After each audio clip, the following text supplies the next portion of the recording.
And we're about to start. Good morning and happy Workforce Wednesday. Welcome to our WEDTalk, Engaging the Multigenerational Workforce, featuring Adam Smiley Poswolsky. I'm Kate McGeever, Director of the Delaware County Workforce Development Board. Delaware County is a proud partner with Bucks to promote opportunities for job seekers and employers throughout Southeast Pennsylvania. Before we get started with the presentation, here's a fun fact. If you're from the Delaware Valley, chances are that you've recently stopped by a Wawa for food or coffee or fuel or all three of those. Did you know that George Wood founded Wawa as a dairy more than 120 years ago in Delaware County to bottle fresh milk products? In 1964, the first Wawa food market opened in Folsom, Ridley Township.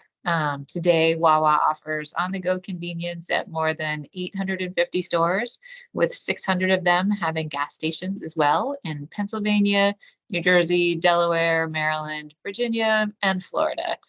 At those stores, Wawa sells more than 60 million made-to-order hoagies annually. Now I'd like to turn things over to Billy Barnes, Executive Director of Bucks County Workforce and Economic Development. Billy? Thanks for the introduction, Kate. As the war for talent grows more competitive and the labor market tightens, 5 generations are meeting in an ever-evolving hybrid workplace for the first time in history. To move past intergenerational tension and common misunderstandings, leaders must empower talent across generations by creating a culture of trust and belonging for all. It is my pleasure to introduce this morning's WEDTalk presenter, someone who believes the future of work is human connection. Adam Smiley Poswolsky is an internationally renowned keynote speaker, workplace belonging expert, and best-selling author of 3 books translated into multiple languages, including Friendship in the Age of Loneliness. Smiley has spoken about workplace belonging and the future of work at the most influential organizations in the world, like Apple, Google, Verizon, JPMorgan Chase, and the U.S. Navy. He has delivered 600 keynotes in front of 250,000 people in 25 countries, and his TED Talk has been viewed 2 million times. Smiley's work has been featured in 100 media outlets, including Harvard Business Review, The Wall Street Journal, Fast Company, the New York Times, and the World Economic Forum. But before I welcome Adam Smiley, I want to just let everyone know, please drop any questions that you have in the chat, and Adam will address those at the end of his presentation. Adam, welcome to WEDTalks. All right, I was just checking in on that. Thank you so much, Billy. Thank you, Andrea. Thank you, Kate. Thank you, Bucks County and WEDTalks for having me. I actually did a talk for you all earlier last year, so it's wonderful to be back. Before I start sharing my slides, I just wanted to share a little bit of a story that really I think gets kind of at the heart of what I'm trying to leave you with today. But really, in my last 10 years of working with some of the largest companies in the world, I really realized that there's one thing that they do when it comes to engaging the multi-generational workforce, to creating a culture where everyone can thrive, to succeeding in the future of work, and to driving massive success and business growth, both for their people and the communities that they serve. And that is that they build a culture of belonging. And I think we throw this word belonging out all the time. We don't necessarily know what it means, but we know how it feels, right? We know it when we experience it. We know it when we see it, and we certainly know it when we don't see it or we don't experience it. Now, I first learned about belonging way back over 25 years ago. I grew up in Boston, Massachusetts, and I went to a very big public high school with over 2,000 kids, and I wanted to play a sport my freshman year of high school. You can't see me. I know we're on a Teams call, but trust me, I'm not that big of a dude. Football was out of the question, not going to happen. Soccer was also out of the question. Our soccer team was like the best team in Massachusetts. So I went out for one of the only sports left, which was cross country. Now, I didn't even know what the sport was. I assumed it was skiing but it's actually just running. You go run 3 miles or 5 miles or 10 miles on the weekends. So we're a couple weeks into practice and we're doing a hill workout, which is exactly what it sounds like. You're just running up and down a hill over and over and over again. So I'm kind of enjoying myself, running up and down the hill, getting exercise. Like, this is great. I'm outside. My coach is this hard-nosed Boston guy, and he just starts screaming at me. What the hell are you doing smiling, kid? Stop smiling. Stop puking, kid. Stop smiling. Stop puking, kid. Stop puking. So after that, the team nicknamed me Smiley. Now, I was the slowest kid on the team. I never placed at any of our races, but I was like our cheerleader. I'd get us pumped up before every race. I ended up running cross country, indoor, outdoor track, all 12 seasons, all 4 years of high school. I became captain my senior year. I was still the slowest kid on the team, but I had a role to play. I mattered. I belonged. And I think at its very essence, at its very core, that's what belonging is, right? The sense that every single person on our team has a voice, that they matter, they belong, whether they've been with us for 20 years, for 2 years, for 2 weeks, despite their age, despite their background, despite their experience level, they matter, they belong. And I think that most people get to the workplace and they don't feel this basic sense of belonging, either at work or when they come home from work, right? And let me just say that if you've ever felt this way or know someone that has, you are not alone. Let me repeat that, you are not alone. The truth is that 70% of Americans right now are disengaged at their jobs. 70%. 1/5 of those people are so disengaged, they're actively undermining their coworkers' work. They're literally getting paid by the company, the organization, the agency that they work for to screw things up for that organization.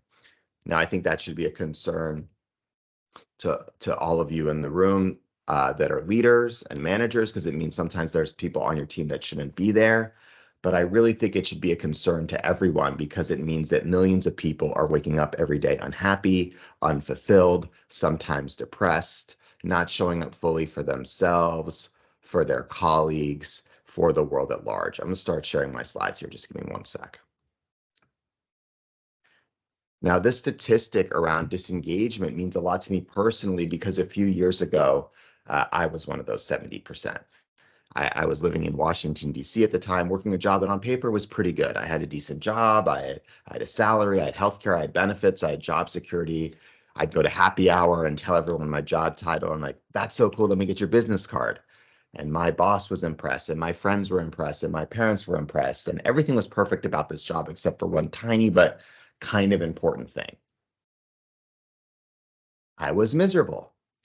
How did I know I was miserable? Every single morning when my alarm clock would go off at 6 in the morning, I'd feel this shooting pain go up and down my back. I used to feel it when I got out of bed and when I brushed my teeth, when I put on my suit and tie, when I left the house, when I took the bus to work, when I scanned my ID badge in at the office and rode the elevator up to the 8th floor, when I was sitting at my desk typing memos and talking points, when my boss would email me every single night on my BlackBerry at 10 p.m. We used Blackberries back then. The pain was so bad it actually turned into shingles on my side. Shingles is gross. Shingles is a nerve disease often related to stress, common among people over the age of 80, not 20-somethings like I was at the time. And I was spending a lot of time, like many young people, but frankly, like everyone these days, on social media, right? Overdosing on FOMO, fear of missing out, worried about what my friends were doing. So there was my friend going to business school, and I was like, I should get my MBA. There was a friend becoming a teacher. I should become a teacher. There was a friend, she was opening up her own food truck, and I was like, that's exactly it. I should open up a food truck, even though I'm not a great chef and I'm like the world's worst driver. Bad idea to get in a car with me. And I see a photo of a buddy of mine that I'd gone to school with. He had already graduated from one of the top law schools in the country, got this amazing job at this firm in New York City. He was making a ton of money. He had a penthouse apartment, and I see a photo of him, and he's traveling with his girlfriend in Peru, proposing at sunset in front of Machu Picchu. And I'm like, man, this guy's got it all figured out. He's got this amazing job. He's making all this money. I hate my job. I hate my life. Like, I can't even get a date on Tinder. My life is ruined. I'm a goner. I'm never going to make it. And it was actually only when I spent a little time off of social media, off of Facebook, off of Instagram, that I was able to flip this kind of quarter life crisis, midlife crisis into a breakthrough and find more meaning, find more belonging at work. So today I just want to walk through a few lessons I learned on my journey that can help you think about engaging not just the next generation of talent, Gen Z and millennials, but really communicating across generations as a whole, right? This is about making sure that everyone feels seen and heard at work and that we engage all our people and create that culture of belonging for everyone. The first lesson I learned is that you have to find believers. You have to surround yourself with people that believe in the beauty of your dreams. Because I went back, I came home, and I was living in DC. I used to come home to my roommate, Dan, and I'd be like, Dan, I want to do something different with my life. I know I'm almost 30. That's pretty old, but I think I want to switch things up. I think I want to live in California. I've always wanted to live there. I think I want to become an author. I think I want to start supporting incredible companies that are empowering their people, that are making a difference in their world.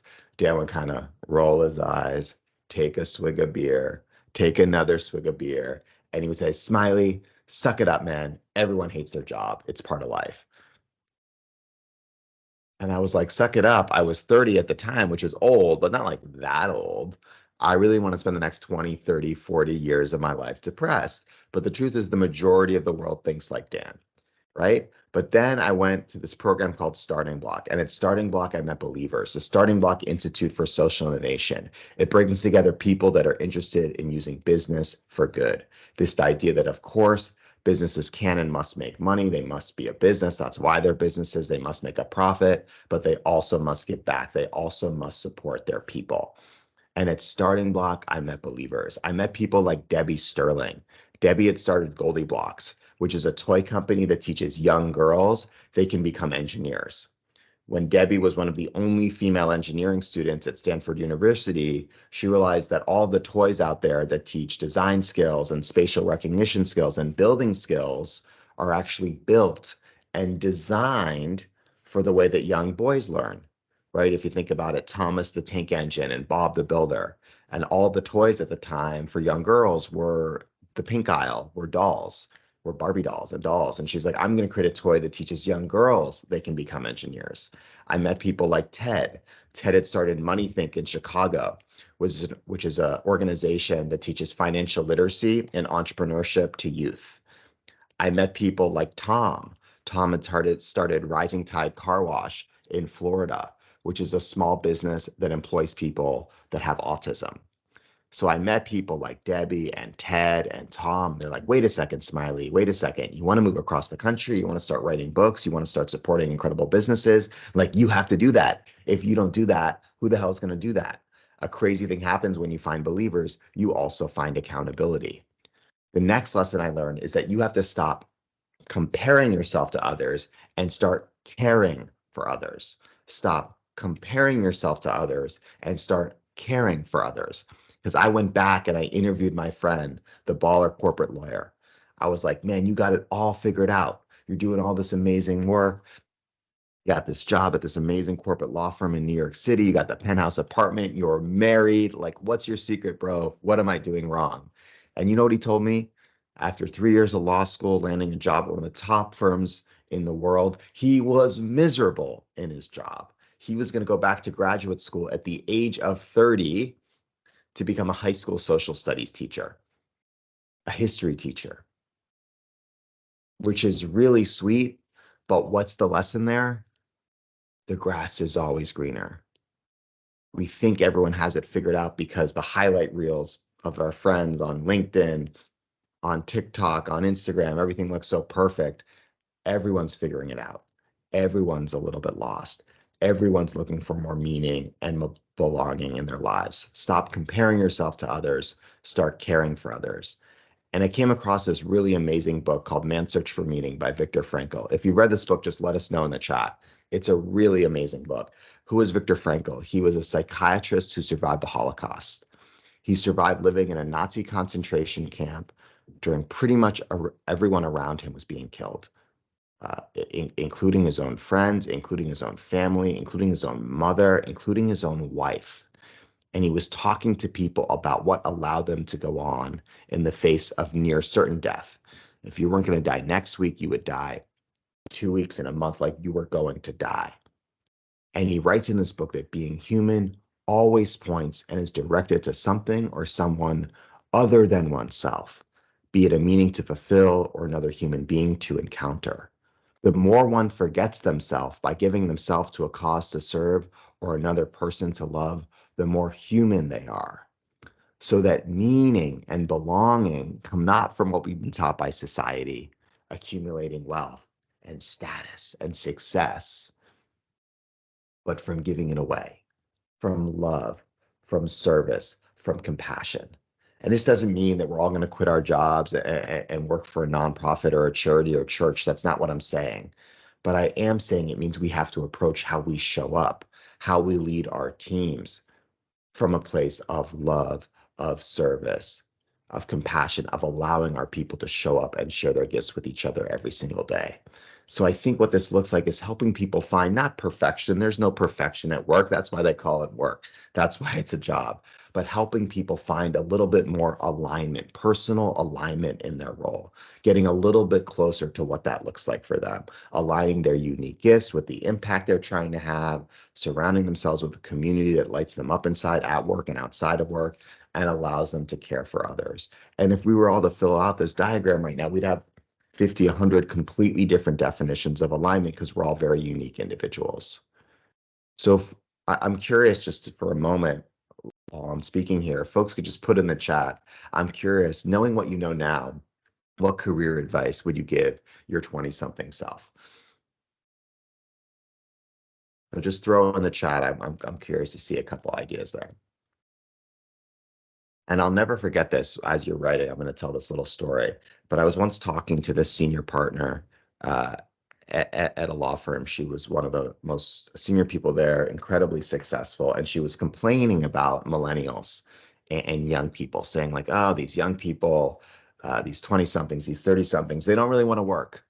They just want to get paid, right? Or they just want a promotion. They're lazy. They don't want to actually do the actual work. Like my generation, when we were coming up, we worked hard. And I was like, okay, I hear you. And I was like, well, take a moment. If you could go back and tell your younger self one thing like that you've learned in your life, like what would it be? And I was like, wait, take a moment, like actually think about it, like take a deep breath, close your eyes. She thought about it. She closed her eyes and she was like, I think I would tell myself, don't miss as many moments with your family as I did. And I was like, wait, what? You were just complaining that these young people weren't working hard enough. And the lesson that you giving them is that you wish you had more time with your family, that you wish you hadn't worked as hard. And she was like, yeah, I guess that is the lesson. I was like, that's really interesting. And I think it's actually telling. I think sometimes we complain about generations when actually some of the things that they're advocating are things that we wish we had. So pulling back a little bit, what does this mean kind of for the multi-generational workforce that we find ourselves in here in 2024? Well, for the first time in history, we have 5 generations joining together at work, which is just unprecedented. This has never happened before, right? We, of course, have Gen Z, born 1997 to 2012. These are the folks that if you have young teenagers, you know Gen Z very well. And if you have people in your office that are in their very early 20s, first job out of school, or interns, that's Gen Z. So some people call Gen Z iGen, or the smartphone generation. This is a generation that does not know a world without the iPhone, does not know a world without smartphones, where within 2 clicks or a swipe right, I can get a car, a hotel, food delivered, a date, maybe if you're lucky. It didn't work so well for me, but if you're lucky, you can find a date. And then people get to the workplace and they're like, wait, how come I can't become the boss tomorrow, right? Or how come I can't find meaningful work tomorrow? Or how come I can't switch things up in my organization tomorrow? It's like, well, you can't swipe right to find meaningful work, right? It takes more time. But that's where they're coming from. Between millennials and Gen Z, they make up 50% of the workforce today. Some studies show that within the next 5-10 years, because so many baby boomers are going to be retiring, that millennials and Gen Z will make up as much as 70% of the workforce. So I consider myself, I'm an elder millennial. I was born in 1983. I call us the Oregon Trail generation. It's like we understand technology, like we had email back in the day, we had AOL Instant Messenger, like we got dysentery playing Oregon Trail. But like, if you used to make plans with someone at 7 p.m. to meet up and they weren't there, like you're going home, like you got stood up, like that's it. There's no cell phone to be like, my Uber's late or I couldn't find you on Google Maps. It's like, that's it. Like, unless there was a payphone there and they were sketchy enough to have a pager, like you're going home, right? That's it. And then we have Gen X. We never talk about Gen X. Give it up for Gen X. Give some love to Gen X, born 1965 to 1980. They never get mentioned in any talk about generations. They're usually tasked with the responsibility of managing many young people and leading our organizations. And I think we need to talk about more about investing in Gen X talent. And of course, baby boomers, often I think we treat baby boomers like they're already out the door, right? That they're already kind of gone, which is simply not the case. They're the second largest generation in the workforce. And we have members of the silent generation working later and later into their lives, either out of financial necessity because they need to, because they've lost their pensions, or because they simply like their work. And they find it very meaningful. So we need to create a culture at work that works for all 5 of these generations, where everyone feels seen and heard. I do want to double down, though, just on Gen Z and kind of what next generation talent is looking for, because I think some things have really changed over the years that are very unique and are kind of shaping the future of work and where things are headed. So obviously, as I mentioned, the frequent communication, right? I talk to a lot of young people and they're like, we were going to hire this Gen Z and we said we get back to them in a couple weeks. And it's like, a couple weeks? This person doesn't remember what happened 2 days ago. You're going to get back to them in a couple weeks? Do you know what the average attention span is of a college student? If any of you have young kids, you'll probably guess it, but put in the chat what your guesses are. I'm curious.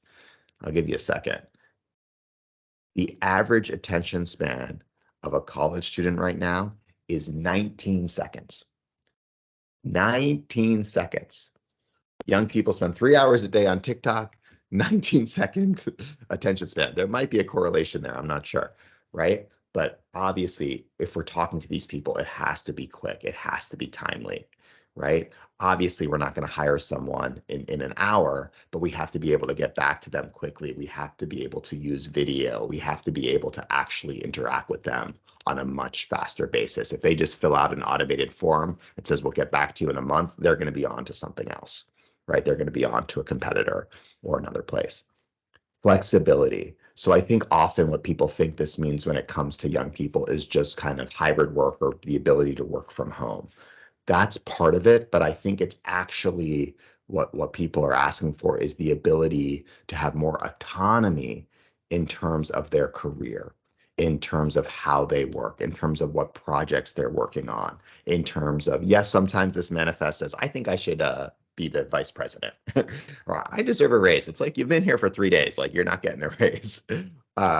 But really this idea of flexibility in terms of how people see their role, that their job is not the same job as the person that had the position before, that the job looks different, even though it's the same kind of job description, that it actually morphs and evolves based on that person.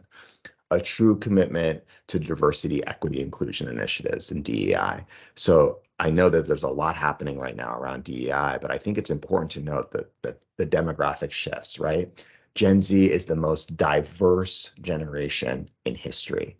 50% of Gen Z is a person of color. 50%, right? And then many of these people are getting to the workplace and they do not see that diversity or representation reflected among their fellow employees or their leadership team or their board. And they start to ask questions, and not just ask questions, but they're actually asking for true accountability in terms of making those changes. personal and professional success. So this is something that I think really has changed across the generations. I think it used to be that we expected our workplace to provide professional growth, professional success, right? Access to new mentors and skills and training. You kind of move up, you get promoted, you get a raise.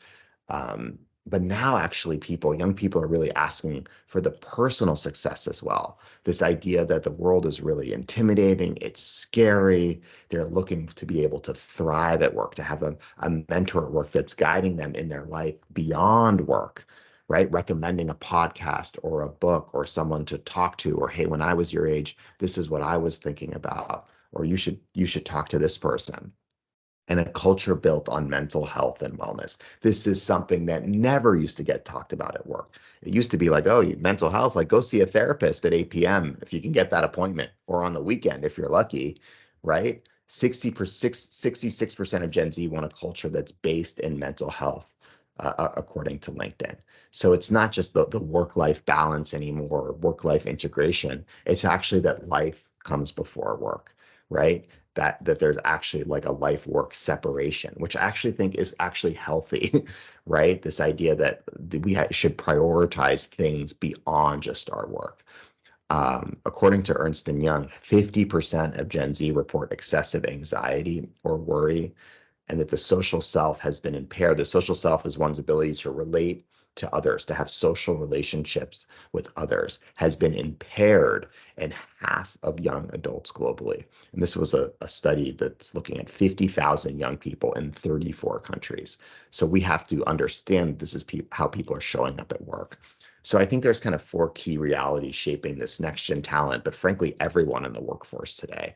Of course, we have AI, which I think can be an incredible tool, but what often is happening is that it's leading to overwhelm for employees. So you need to learn this and you need to understand how this works. And it's like people are wondering, will this take my job? Will I be replaced? What do I need to do to keep my job? What tools do I need to learn? And they just get overwhelmed and stressed. Loneliness. The loneliness epidemic is raging. 50% of Americans right now are lonely. 50%, including 80% of Gen Z and 70% of millennials, right? So this is leading to incredible disconnection.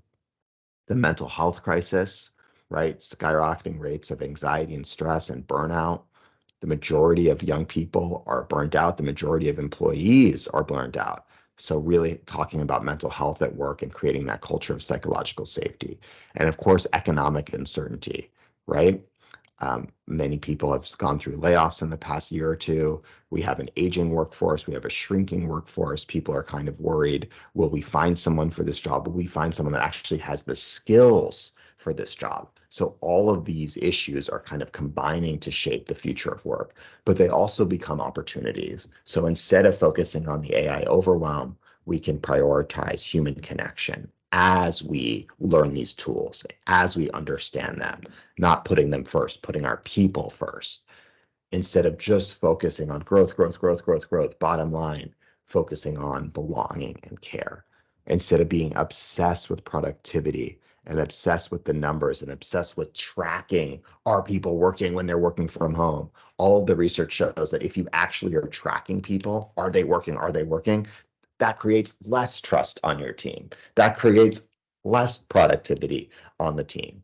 Whereas if we were to prioritize well-being, we'd have more. Not just culture fit, right? Do they fit in here, right? But actually, are they going to help us transform our culture, help it grow, help it evolve, help it become more innovative, more diverse, more dynamic, more interesting, more exciting? That's what we're looking for. So these are the 4 opportunities. I want to kind of run through a few kind of key culture shifts that I think are important to creating this culture of belonging for the multi-generational workforce today. The first is to shift from hustle to human connection. I think we've seen where hustle culture has gotten us so far, and it's not that pretty of a place. I like to say that hybrid is how we connect, not where we work. I think for a long time during the pandemic and even today, a lot of people are really figuring out this hybrid policy. How many days a week in the office? How many days a week work from home? Who can be remote? Who has to be in person? We have to figure out those policies. I understand it, but that's not enough. Because what's happening now is a lot of employers are dragging their people back to the office, saying, you got to be in person, you got to be in person. And then those people get there, they get to their desk, right? They just sat in traffic, they commuted, they put on pants. God forbid they had to put on pants. They come in, they can't just wear sweatpants, they got to put in actual real pants. They come into the office and then they realize that their boss who called the meeting isn't even there. They're at home, right? And that everyone that is in the office is sitting at their computer all day long on Teams calls or Zoom calls back to back with noise canceling headphones on, being like, why the hell did I just sit in traffic for 40 minutes, right? Or get on the subway or the bus. Why did I not have an extra half an hour with my daughter this morning, right? Why was I not able to spend a little bit more time with my partner and have breakfast or exercise, right? So hybrid has to be about, are we connecting when we're in the office together? And are we connecting when we're remote and in between, right? Are we actually designing for human connection everywhere we work? So actually, this is interesting that young people, we think of, oh, they just want to work from anywhere. And they do want that flexibility, yes, but they also know what they're missing by not being with their managers or their teams in person, right? The gap that happens when you don't have that mentorship, that shadowing of actually getting to see someone lead you in terms of their job, right? Imagine coming to work and you've never actually been in a workplace before physically, right? How much you gain from that experience. They're looking to connect with their manager in person. And managing millennials is nurturing millennials. This is a quote from Esther Perel. She is a marriage therapist. I'm quoting a marriage therapist when talking about next gen engagement, which I think is telling. So what I mean by this is that we have to approach our talent not just from a supervisor perspective or a boss perspective, but as a coach, as a mentor, as a guide, listening to people and kind of nudging them along the way, having empathy for what they're going through, right? And I know a lot of you maybe are listening being like, man, these young people, like they want me to be their mom at work. It's like, I'm not your mom, you have a mom. I'm not your dad, like you have, like I'm your boss, like you're here to work. And I get that sentiment. And if we do provide that role of the person that can be the coach or can just listen or ask questions or be curious, these people are going to do incredible work, right? So it's like a seesaw where we're not kind of giving, someone everything they want. No, you're not getting a promotion. It's your third day. No, we're not going to put kombucha on tap and beer on tap at 11 a.m. Like, no, it's not about ball pits and ping pong tables. But at the same time, it's not wait your turn, don't speak up in the meeting until you've been here for 3 years. If you don't have, a director next to your title, you don't have a voice, right? We have to find that kind of balance where we're empowering young talent.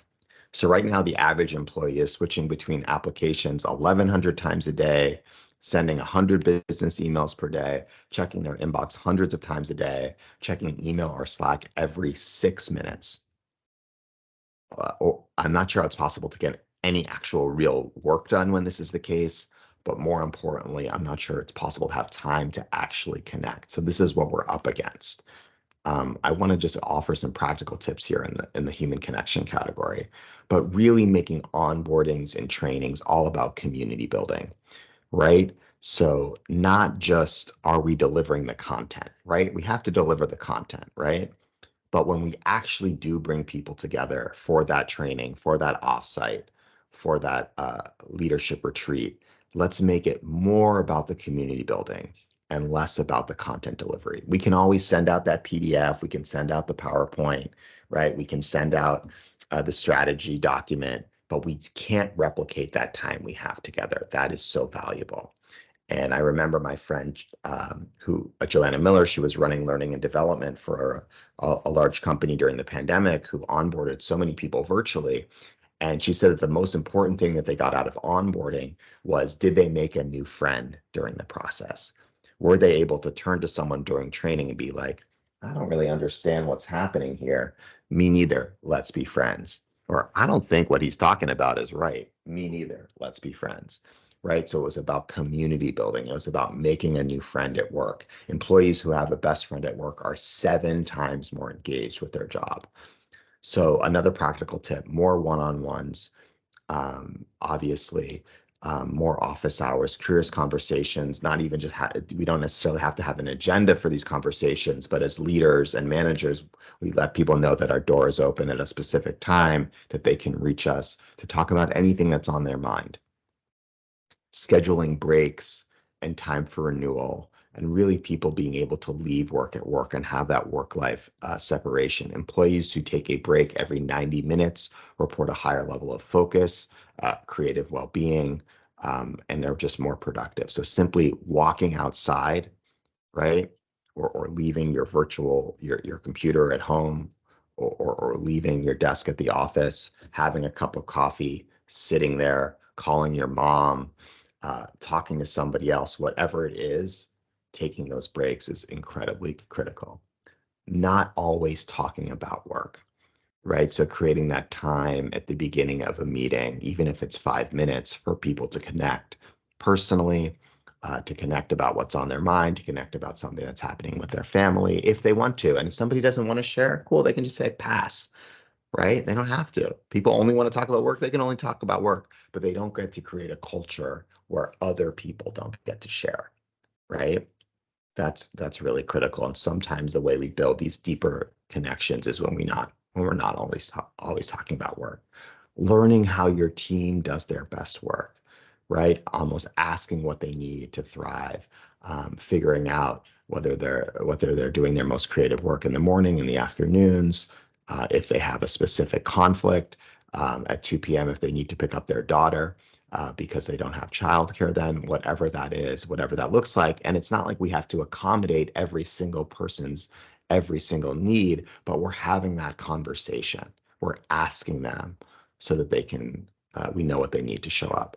Trying one new thing every meeting, switching up facilitators. There's no reason the same person has to run through every agenda.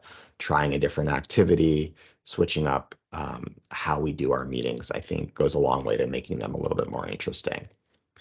Shift number 2 is from go talk to HR to belonging is everyone's job. So this idea that it used to be that I think a lot of the things I'm talking about were kind of like, oh yeah, that's HR's job. They're over there, like they're working on this, like that's culture.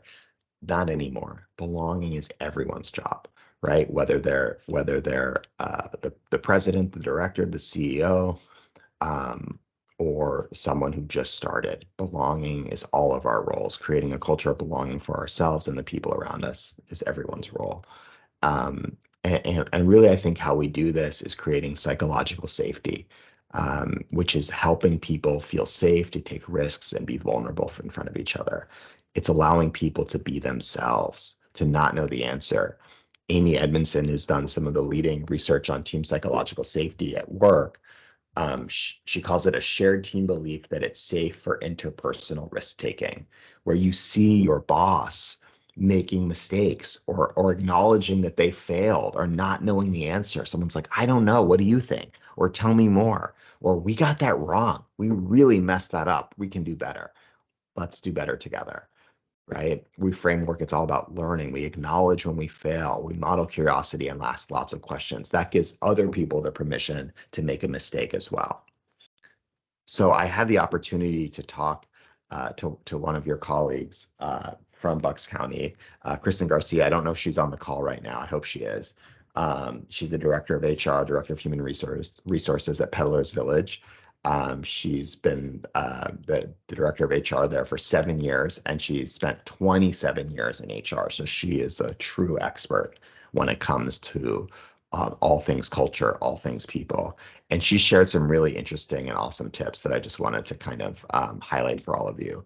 She talked about loving watching her people grow at Peddlers Village, and that's one of the reasons she loves working in hospitality, because it's all about making people happy, and they really take a lot of pride there in promoting from within. So giving people that opportunity to really to rise up and to try these new experiences and to kind of be promoted.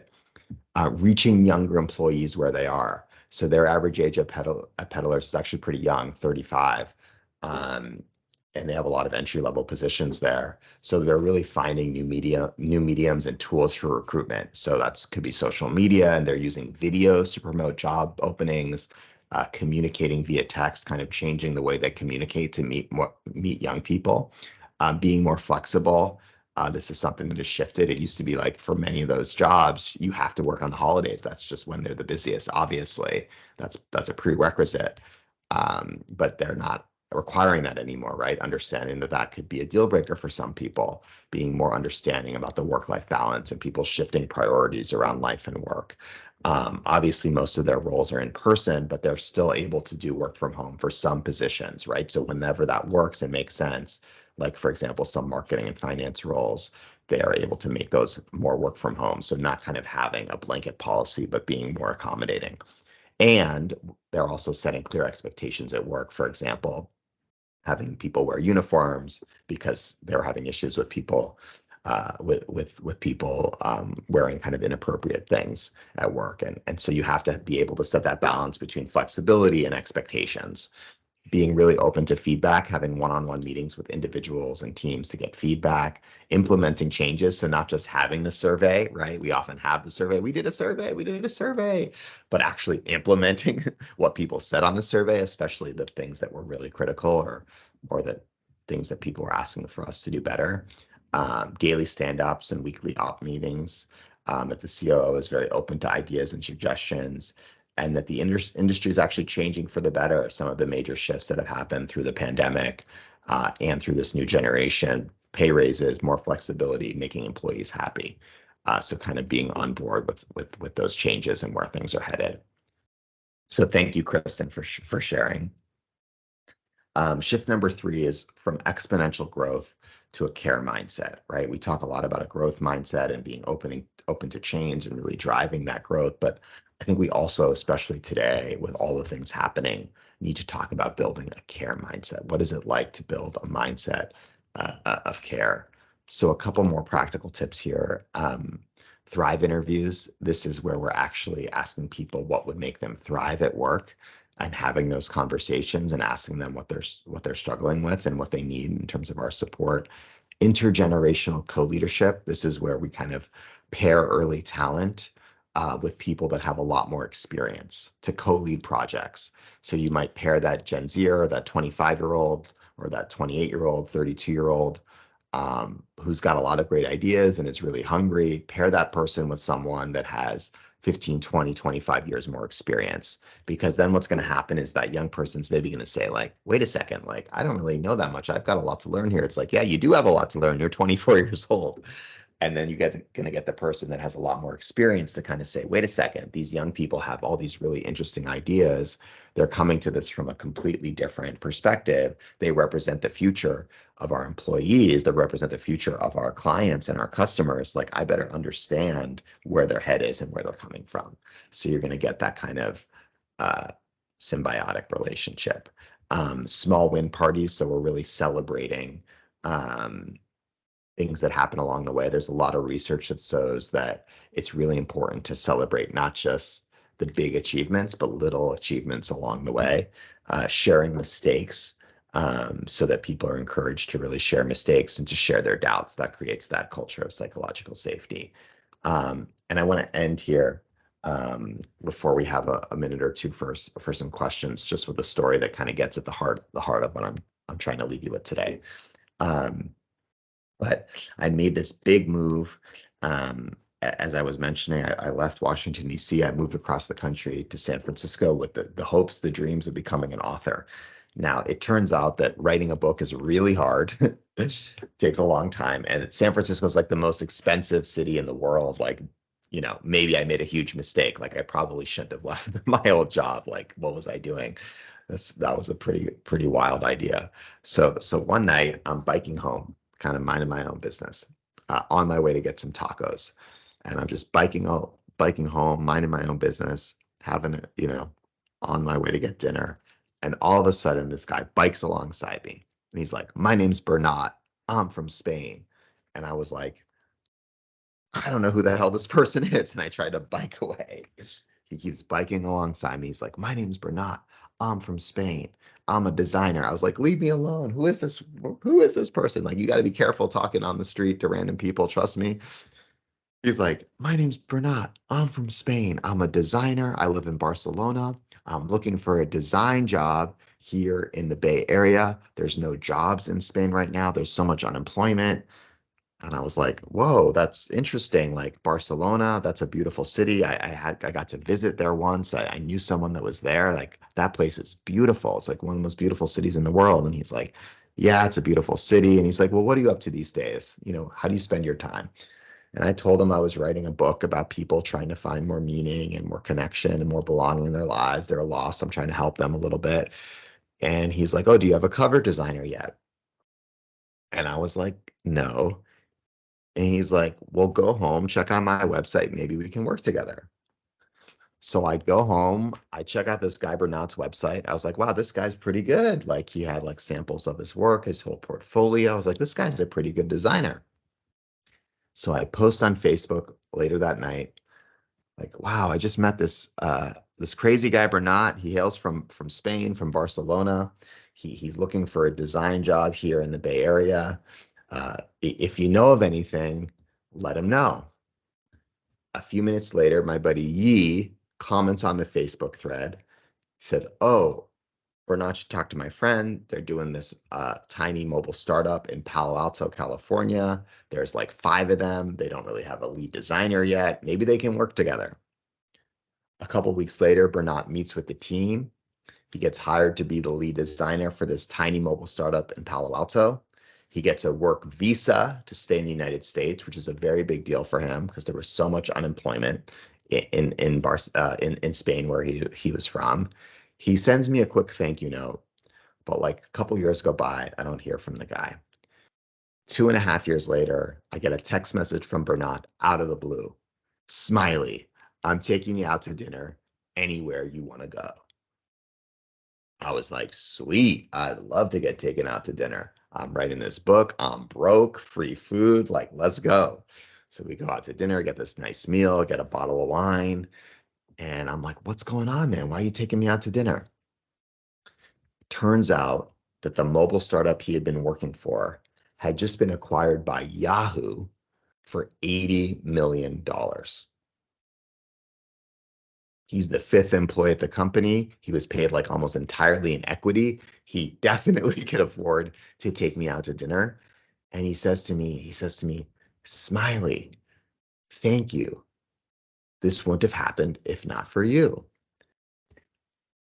And I said to him, no, man, thank you. Because this guy talked to a random stranger in a city he didn't live in a country he wasn't from, on a bicycle. Like, who the hell does that? So I think what I'm getting at here is that we have to create the culture on our teams where people can make those big, bold asks, where they can go outside their comfort zone, where they can speak their truth, where they can say what's on their mind, where they can try new things. That's the key to engaging the multi-generational workforce. That's the key to creating that culture of belonging at work. So thank you all so much for taking the time today. Thank you to Andrea and Billy and Kate and the whole WEDTalk and Bucks County team. I made a little one-pager. You can get it if you use this QR code that kind of has a summary of key things I was talking about, some recommended books to read, some articles to check out. And with that, please feel free to connect on LinkedIn. With that, I'm excited to take some questions. I'll go back to the QR code for a second, then I'll exit out of the slides. Thank you all so much.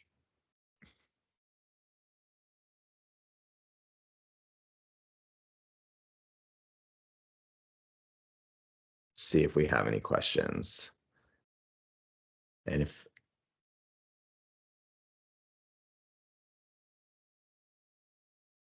anyone want to hop on or unmute and ask a question?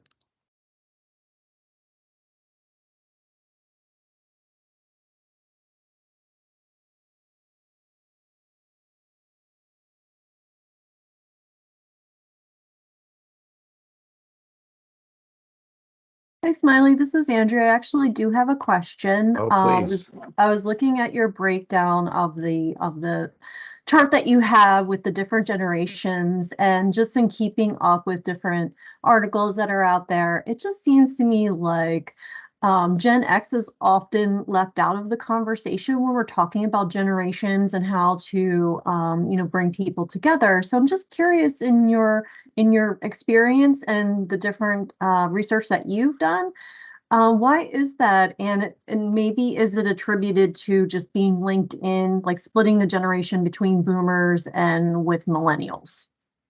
Yeah, I think Gen X, like this is something that's always happened. It would kind of happen before even millennials, I think, because there was so much even at the times. If you look back, like around baby boomers, and like this was like that was like just such a historical moment, such a large generation. Gen X was smaller, and just like got a lot less love. And I think also that because so much of the technology that like the shifts into kind of the internet age had kind of took place with in terms of that shit, like the rise of social media and so many of these things happened with the millennial generation that on the other end got so much attention. So I think that we all need to do kind of just a pay better attention to Gen X, and also offer a lot of I like to kind of say invest in Gen X. So kind of trainings and career development, and making sure that we do not let mid-career people go unnoticed. We often kind of focus a lot when it comes to training and opportunities for people that are early career, which is great and very important as well. But we need to do that as well for people that are mid-career. I think it's a great point and a great thing to be aware of. Smiley. Yes, please. Hi, my name is Kevin. As a Gen Xer, I too feel as though Gen X is ignored, even though we were there when there was a transition um, just into computers, when Yep. it was introduced in the schools. We were there when uh, programming was brought into school, computer programming. We were there, at least I was. I was there as a Gen Xer when um, the internet I was there as an adult. So it's strange how a whole generation, though we're smaller, uh, you just like you get ignored, and then because the millennials, they're going because they 2000, you know, end of the world, things are supposed to happen, and um, it's we're going into a new age. They grow up this way, but yeah, we grew up with that transition as children. Yep. They grew up with it all their life. We grew up with it when as society had changed. I don't know if Yeah, that makes any sense. I think you're completely right, Kevin. I think that, yeah, and I think it's yeah. If anything, yeah, you saw the beginning of the entire computer revolution. So Yeah. I think that it's something that we need to be aware of, and I think people are Depending on talking where about you it were on more. in the process of being a Gen X. I mean, because I think I think I remember I was in the third grade, but someone who was 1965, the very beginning, by the time computers come on the scene, they're almost getting ready to go through high school or getting ready to come out. So they kind of Mhm. missed, you know what I mean? They missed some things. Um, but yeah, it's I don't know.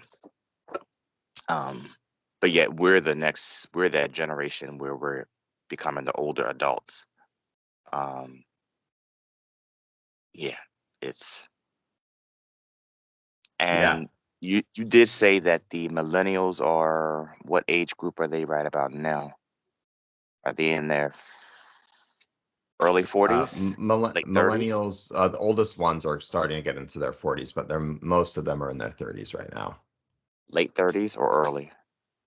Millennials would be about like ages 23 to 40, really, 24 to 39. 24 to 39. Huh? I mean, because okay, so I thought that the Yeah. 65. Gen And then X was like Heather actually makes a great point too. There is kind of, the dispute. purpose of the generational talks is not to kind of say like every generation is the same or kind of everyone in a Okay. group is the same. It's really Oh, just no, to it's kind not. of to show kind of just some trends and to pay Right. attention to kind of where people are coming from. Right. There's gonna that's a huge gap of 15 years. There's obviously going to be a difference between someone that is an older millennial, a younger millennial. Some millennials I know hate the label millennial, right? Some Gen Z are same thing, some Gen Xers. It's really just to kind of show that there's people coming from so many different backgrounds, and that it's As a helpful to kind class, of yeah. yeah, and it's a helpful lens to kind of see how things have shifted in the workforce. Right. Would love to get to And then one more question. because the Gen Z is coming into the workforce, they're the new crop coming in. They have Right. to consider their circumstances and their life experience thus far, and what has shaped them, and how the work environment, how it may not it's incompatible with their life experience and their perspective of things. I have a question. Yes, Can you- please. Yeah, thank you. Can you give us an idea how we can get others engaged that may not, to open their eyes to everything you just spoke about, like upper management and things of that nature? Yeah, that's a great question. I don't pretend that that's easy. I don't think there's kind of like one thing that you can do to kind of open someone's eyes. I think starting the conversation. I think recommending take the one pager that you got and kind of sending some of those articles, I think is a great place to start. I think often people that are a little bit skeptical, data is a great place to go with, right? Some of the numbers don't lie, right? Especially a lot of, I often point people to kind of statistics and data around culture and belonging because, there's a lot of data. People don't leave bad jobs, they leave bad managers. And, if you can tie this to kind of retention and like the fact that, hey, you're losing good people because the culture's not great or because we're not doing these things, that usually gets people's eyes open. But it sometimes takes 1, 2, 3, 5, 10 conversations, right? So I think it's kind of planting the seeds, picking the right times to have the conversation and understanding that it's not going to happen overnight, right? But I think pointing people to some of the resources is a great place to start. Thank you. And I know people are asking for the code. Yeah. I'm putting the website in as well, which is where the QR code goes to. So it's just in the chat. Andrea, I'm gonna hand it over to you to close us out. Sorry, we're getting a little bit of feedback from folks that are unmuted. But I'd like to thank you, Smiley, for a wonderful, engaging presentation. For anyone who wants to rewatch the presentation, it will be available on PA CareerLink Bucks County's YouTube page. So that'll be available, and you will be able to scan the QR code from there for folks that want to be able to pass that along. I would like to thank everyone for being on the call this morning. And before you do go about your day, be sure to register for our next WEDTalk on February 14th. Details are available at www.buckscounty.gov/WEDTalks. Thanks, everyone. Have a great day. Have a great day. Bye, everyone. Thank you. Thanks for being here. Have a great day. Thank you.